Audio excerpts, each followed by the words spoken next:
He walked into the school at 7:45 a.m. No one knew who he was. The cameras didn't recognize his face, as if it didn't exist.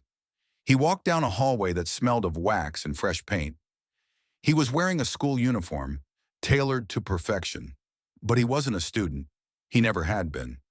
In his backpack was a shotgun, a pistol with a silencer, and a homemade bomb made with such precision that bomb technicians later had trouble understanding how it worked. He opened the door to the first room. Chemistry. "Sorry, I'm lost," he said calmly. The teacher even smiled. A second later, his body fell to the floor, his skull fractured. Next, the gym. Basketball practice. He waited for the ball to hit the parquet. A second of silence, then a shot. A second. A third. Screams. Panic. He moved like a predator, unhurried, without missing a beat. He didn't just kill, he chose. One student threw himself out the window. He survived. He would later say, he had eyes, like he'd lived through it all.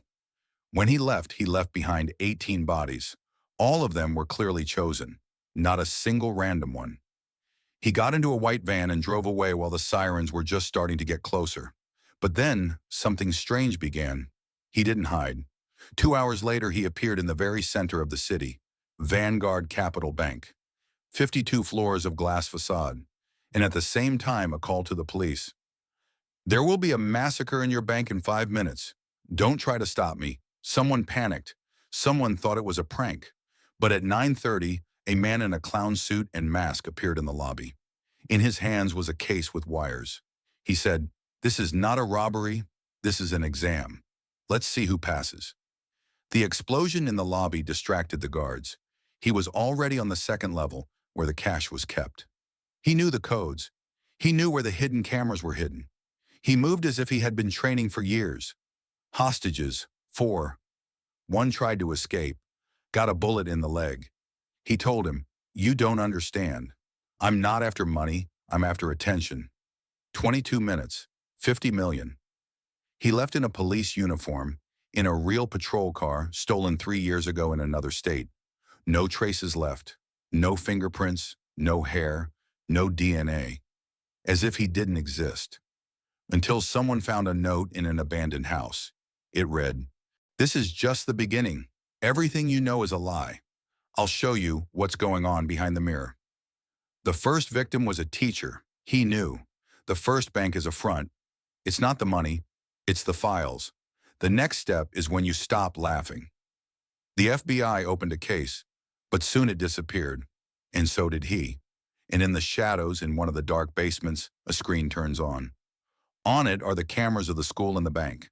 And a voice, "Attention, my currency. Watch carefully. The next move is in your memory." He parked right in front of the main entrance to the Trident Reserve. Patrols drove past, but the plates were fake, and his appearance was changed again. He was wearing a formal suit, a briefcase in his hand, and a confident gait. The security guards at the entrance looked, but did not suspect anything. He nodded as if he were one of them. He already knew. One of the surveillance cameras was turned off. The second was broadcasting an old recording. He went through the turnstile. The elevator was already waiting. Button 3, a floor that was not on the public plans. It was not money that was stored there. Data, records, passwords, connections. He was not going to just rob. He was going bring to light what was kept in the dark. When the elevator doors opened, 2 men in bulletproof vests stood before him. "You're too late," he said, and pressed the button on the briefcase. A flash, an electromagnetic pulse. The lights went out. The cameras died. The protection was disabled. He stepped into the darkness. He knew. He had exactly 12 minutes before the backup power turned on. He didn't need millions. He needed names. And they were waiting for him in a folder marked "Those who are inaccessible to the law." When the gun was in his hands, the tension between them was growing like a taut string. The collision was not an accident. Everything was leading up to this moment, and now every step could cost his life. The stranger did not retreat. He knew that this moment was his last chance. He took one step back, but not to leave. He gave up. He knew this game wasn't his, and everyone here in the shadows was just part of the killer's plan. "You're on the system's side," the stranger said. "I was too once." The killer looked at him with cold certainty. You're wrong. I was on the side of everything. But now the system is you. The fingers on the gun tightened. There was no time to think. A moment, and a shot. A roar of sound fell into the silence. Blood on the cold marble floor stained everything around. The killer did not look at the body. He immediately returned to the tablet, intending to finish what he came for. But when he was about to switch off, to leave like a ghost, someone appeared from the shadows again. Not a person, but numbers on the screen. He saw them, but they disappeared too quickly. The elevator door opened. Security was approaching. Damn it, he whispered. Only now did he understand what he had done. He had not simply robbed a bank, not simply manipulated data, but opened a gate that was better locked. In his hands was not just information, it was a weapon that could destroy much more than he expected. He stepped into the elevator, took the car keys and walked out. It was over. He already knew that tomorrow would be the next, and every day, like clockwork, his steps would become more precise. But this bank, this archive, they could not be forgotten. He could not simply leave, knowing that he had created something that would never be eclipsed again. After the events at the bank and the school left only empty spaces, bloody footprints, and mysterious riddles, the police began an investigation that could become one of the most high-profile in history. The case was opened under number 1, and this was far from accidental. The criminal who left traces behind him was like a ghost. He disappeared before our eyes, and the traces of his presence looked strange and confusing. In the first few days of the investigation, real chaos began. FBI detectives, local police officers, and forensic experts thoroughly examined all the evidence, but they could not come to any conclusions. CCTV cameras, which were supposed to catch the criminal, did not record anything useful. Only a few general shots of his silhouette, and those were blurry and unclear. His face remained unknown, like a shadow that glided smoothly along the corridor. In the bank where the robbery took place, the situation was even more confusing. The cameras installed in the places where valuables were stored also recorded nothing. All that remained were the terrible memories of the employees who miraculously survived that day, and widespread rumors about the clown mask that the criminal was wearing. The criminal seemed to have vanished into thin air. There were no fingerprints, no DNA traces, no witnesses who could identify him. The only thing that followed his actions was anxiety, fear, and shock. Several weeks passed, and the investigation reached a dead end. All forces were thrown into capturing him. However, after careful work by the FBI, the first clue appeared. A note found in an old abandoned house on the outskirts of the city. It was a note written in a sloppy handwriting, but there was something frightening about it, as if the very essence of the criminal was trying to make itself known. The note was short but clear. This is just the beginning. Everything you know is a lie. I'll show you what happens behind the mirror. The first victim was a teacher. He knew. The first bank is a front. It's not the money, it's the files. The next step is when you stop laughing. The note wasn't just a threat, it was a warning. The criminal was saying that everything the investigators thought was a lie. The phrase, "I'll show you what happens behind the mirror," made me wonder about the true purpose of his actions. What if he wasn't just killing and robbing? What if he was creating something more? Perhaps he had access to something that went beyond ordinary crime. The note also indicated that the first murder, the teacher, was not random. He knew something important that could be connected to what happened at the bank. But what exactly? And why a bank? This was not just a random choice of location for the robbery. He left behind traces that led not to money, but to files. With each passing day, the investigation became even more obscure. All traces that pointed to the man disappeared without a trace. It soon became clear that this man was not just a murderer or a robber, but a master of manipulation and manipulation of consciousness. He played with the system, played with those who were pursuing him. He knew how to make people think about what they saw, how to create false connections and blur them in search of the truth. Despite their efforts, the police could not understand what was really behind this crime. Why did he need money? Why did he not steal more if his goals were much larger? Why did he leave such strange traces behind him? as if he wanted to be found, but at the same time lead the tracks in such directions where there was nothing that could lead to the right path? Many believed that it was just a random act of violence, but the more the investigation went on, the more it became clear that the criminal was part of a much larger and hidden game that he himself was organizing. His actions were not chaotic or random. Everything he did had a meaning. He was like a chess player who carefully built his strategy, waited for the right moment to strike, and then retreated into the shadows, leaving only questions behind. Case number one, as it was now called in police reports, quickly turned into a real puzzle. One thing was clear: the traces left by this man would not disappear so easily. He was not just a robber, he was part of something bigger. But what was it? And who, in the end, was behind him? Investigators and agencies working on this case began to understand that this was not just an investigation into a robbery and murder. This was something much more complex, dark, and large-scale. And it all started with one bank robbery and a few deaths, and now it could affect the future of the entire system. After he completed his deadly mission at the school and ruthlessly robbed the bank, the killer seemed to feel no regret. Everything was going according to his plan, and nothing could stop him. His actions left behind destruction, bloody trails, and sometimes unimaginable consequences. However, he was not going to stop. As he left the bank building, his face hidden behind the mask remained emotionless. In his hands were money, valuables, and the very same package with files that became the key to future actions. In his head, filled with anxious thoughts and plans, there was no room for regret for those who lost their lives. He was a man whose actions followed an inevitable chain of events that seemed to have no chance of stopping. He got into his Lamborghini Urus and drove towards the city center. On this way, between tall skyscrapers and empty streets, something happened that added another crazy chapter to this tragedy.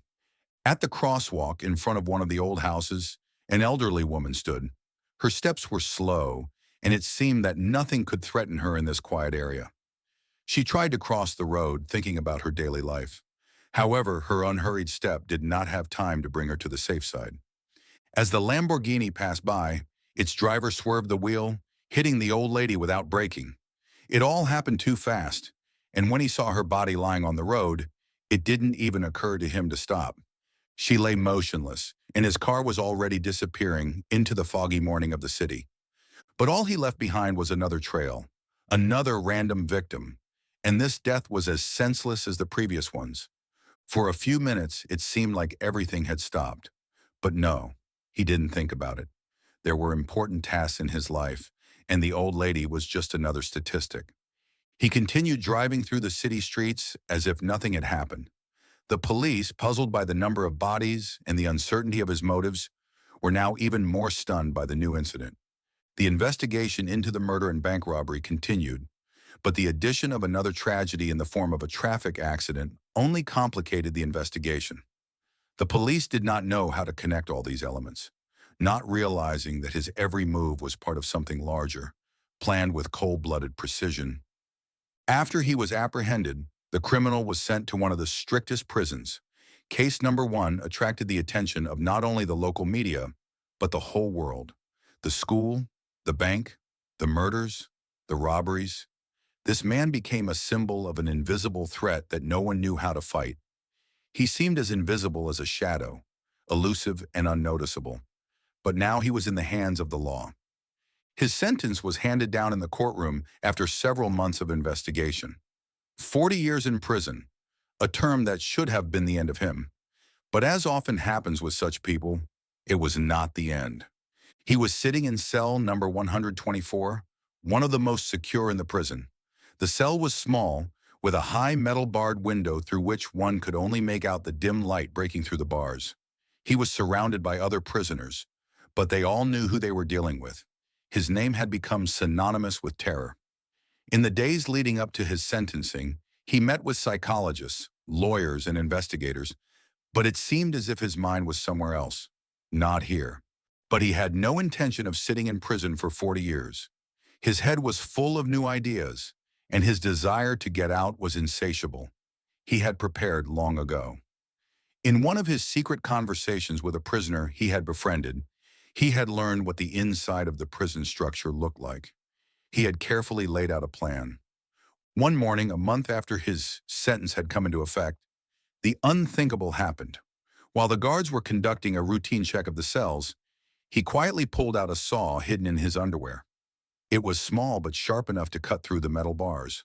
The criminal began to work slowly, taking his time, knowing that time was his ally. He sawed through the bars without making any noise until the other prisoners noticed that something was happening. A few days later, when enough time had passed for him not to be noticed, the bars came loose. He tore it out with force and pulled it through the slit, creating enough space to climb out. But that was only the beginning. As with his previous acts of violence, he was methodical.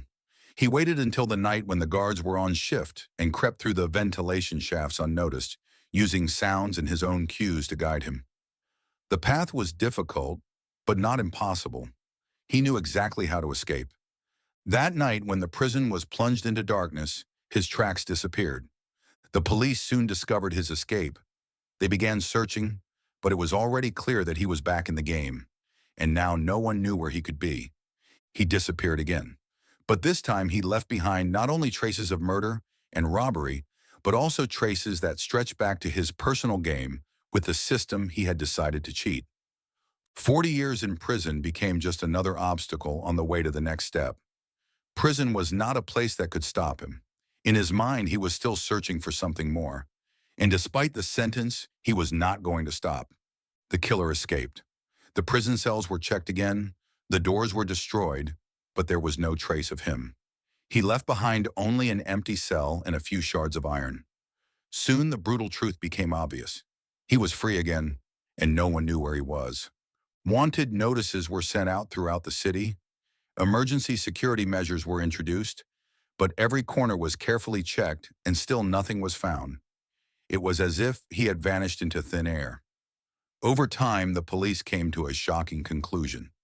The killer was not only a master of manipulation and elusiveness, he also had the art of disappearing without a trace. Many versions were put forward. Some claimed that he was dead, some that he had gone abroad, and others suspected that his killing game was still going on. But no one could confirm any of the hypotheses.